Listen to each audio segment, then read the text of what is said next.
Bacaan Kitab Suci. Renungan Harian dan Doa. Sabtu, tanggal 8 Januari tahun 2022. Ia harus makin besar, tetapi aku harus makin kecil. Bacaan Kitab Suci hari ini diambil dari Injil Yohanes bab 3 ayat 22 sampai dengan 30. Sekali peristiwa, Yesus pergi dengan murid-muridnya ke tanah Yudea dan ia diam di sana bersama-sama mereka dan membaptis. Akan tetapi Yohanes pun membaptis juga di Ainon, dekat Salim, sebab di situ banyak air, dan orang-orang datang ke situ untuk dibaptis. Sebab pada waktu itu Yohanes belum dimasukkan ke dalam penjara. Maka timbullah perselisihan di antara murid-murid Yohanes dengan seorang Yahudi tentang penyucian. Lalu mereka datang kepada Yohanes dan berkata kepadanya, "Rabi, orang yang bersama dengan engkau di seberang sungai Yordan dan yang tentang dia engkau telah memberi kesaksian. Dia membaptis juga dan semua orang pergi kepadanya."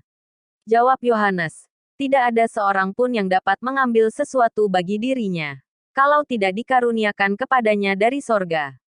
Kamu sendiri dapat memberi kesaksian, bahwa aku telah berkata, aku bukan Mesias, tetapi aku diutus untuk mendahuluinya.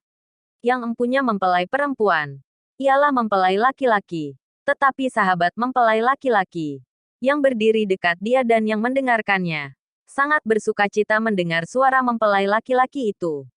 Itulah sukacitaku. Dan sekarang sukacitaku itu penuh. Ia harus makin besar, tetapi aku harus makin kecil." Demikianlah sabda Tuhan. Renungan. Kita hidup di era informasi dan globalisasi. Pada era ini kita dihadapkan dengan berbagai tawaran informasi. Ada informasi yang berguna, tetapi ada pula yang menawarkan kegembiraan sesaat dan menyesatkan. Manusia sungguh ditantang untuk bersikap kritis, dan memilih informasi yang benar dan berguna untuk membangun hidup yang lebih berkualitas. Para rasul karena imannya terhadap Yesus dan ajarannya melanjutkan kesaksian dan pengajaran tentang hidup kekal yang selalu diwartakan Yesus bagi mereka.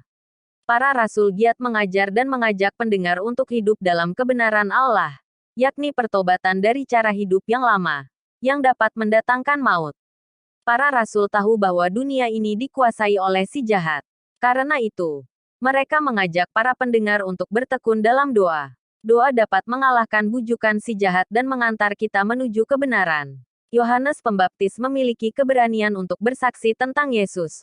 "Aku bukan Mesias tetapi aku diutus untuk mendahuluinya."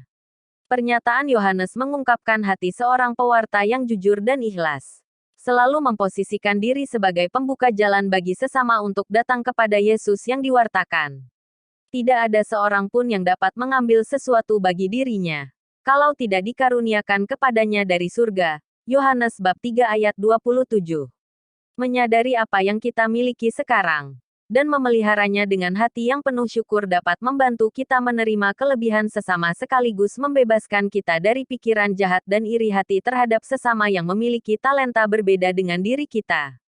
Marilah berdoa. Ya Tuhan Yesus, ajarilah aku menjadi pewarta dan saksimu yang sejati. Biarlah semangat kerendahan hati selalu merajai hidupku, agar Engkau semakin besar dan dikenal banyak orang. Amin. Salam kasih. Patrick Ekel.